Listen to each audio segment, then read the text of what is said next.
All right, Shalom. Start this lesson first and foremost. Want to give all praise, honor, and glory to Yahweh, Ba'ashem, Yahushai, Ba'ashem, Kakadash, double honor, swallows, apostles, a great millstone, and rule well, and push out 100% truth and true sincerity, and shalom to the old for legs, hair, crest, for whence, but one this lesson be edifying. In this lesson, we're going to be going into proving how America is Egypt. Now, Egypt represents captivity. Egypt represents bondage. That word Egypt in the Greek, which is Egyptos, in the Hebrew, which is Matazarium, which means straight, position of difficulty, drawn tight, difficulty, troubled. You know, Egypt was a time of trouble. Egypt was a time of captivity. Egypt was a time where we were in bondage. We, as in the Israelites, were in bondage, were in captivity under the rule of Pharaoh. This is the book of Exodus, chapter 20, verse 2. It says, I am the Lord, that power which have brought thee out of the land of Egypt, out of the house of bondage. That's right. When we're in Egypt, we're in captivity. We're in bondage. Just as we're in America, we are in captivity. We are in bondage. You Negroes, Latinos, or Native Americans, you make up the 12 tribes of Israel. And you people are the ones that are in captivity. Yeah, you think that you're free because you're able to go to your stores and do things like that. But you're subject to payments, pocket full of holes,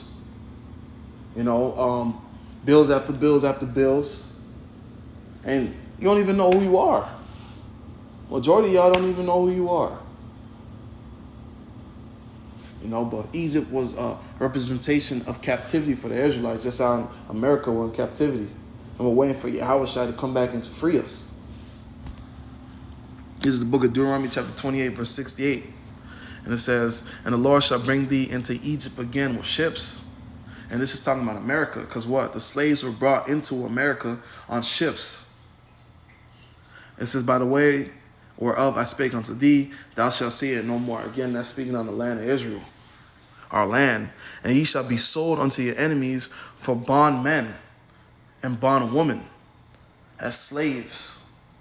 And no man shall buy you. That's right. We're still in our captivity this day. No man could save us from this captivity. The only person that could release us from this captivity is Yahweh Ba'ashem Yahushai. The next precept that I want to grab real quick, just a couple, not even a precept, just a couple facts and things to compare America and Egypt.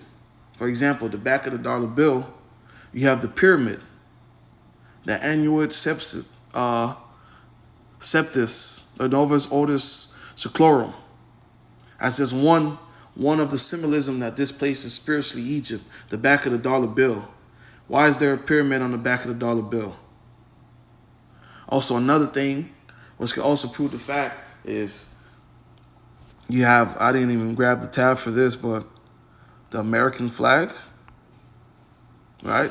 The red, white, and blue. Right? Where do you think that America got the red, white, and blue from?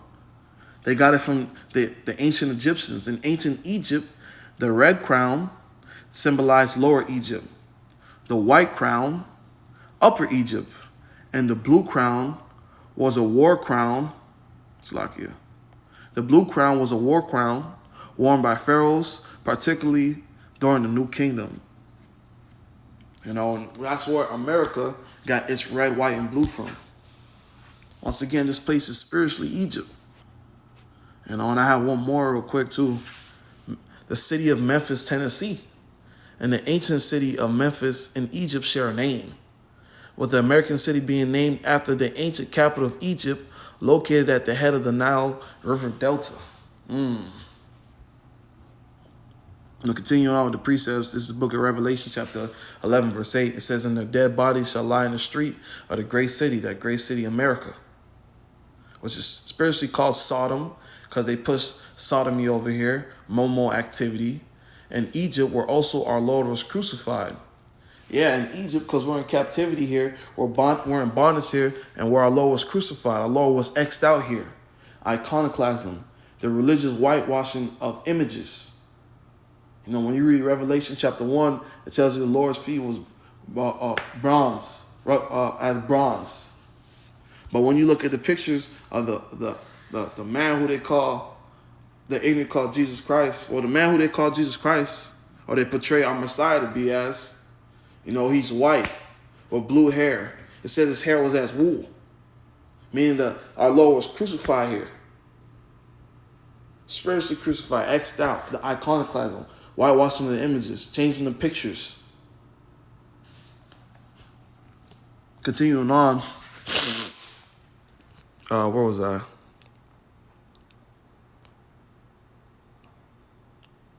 And they of the people and the kindreds and tongues and the nations shall see their dead bodies 3 days and a half, and shall not suffer their dead bodies to be put in graves. Us being in that dead state of mind, us having no memorial of who we are, not knowing who we are.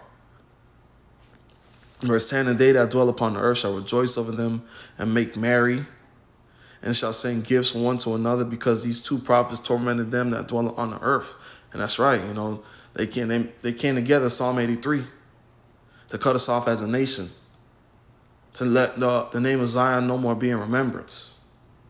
Verse 11, and after 3 days and a half, the spirit of life from the Most High entered into them, and they stood upon their feet, and great fear fell upon them which saw them, which is that 350 years, from 1619 to 1969, when Elder Abba Bivens came on the scene, who we believe is Elijah.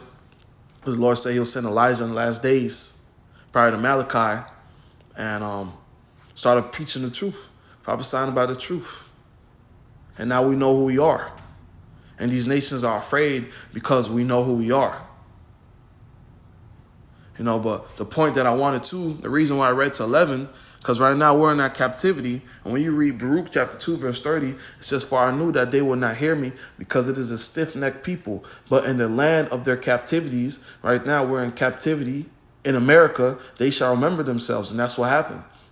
We remember ourselves. But America is spiritually Egypt. There's a spiritual Egypt. You got the red, white, and blue.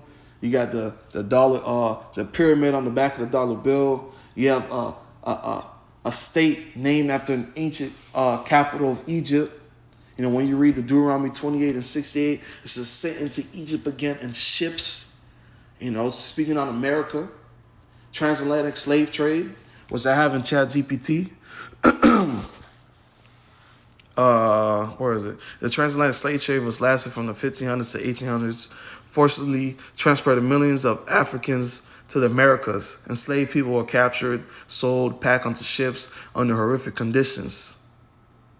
But the point I wanted really was sold onto ships as bondmen and bondwomen. We were sold into slavery, basically. We were sold into captivity in America. Proving to you, America is spiritually Egypt.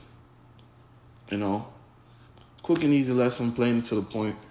Lord willing, this lesson was edifying. I want to give all praise, honor, and glory to Yahweh, Ba'ashem, Yahushai, Ba'ashem, Kakadash. Double honor to our apostles, a great millstone, rule well, and push out 100% truth and true sincerity. And shalom to the old for let's carry across the four winds. Lord willing, this lesson was edifying. Until the next time, shalom.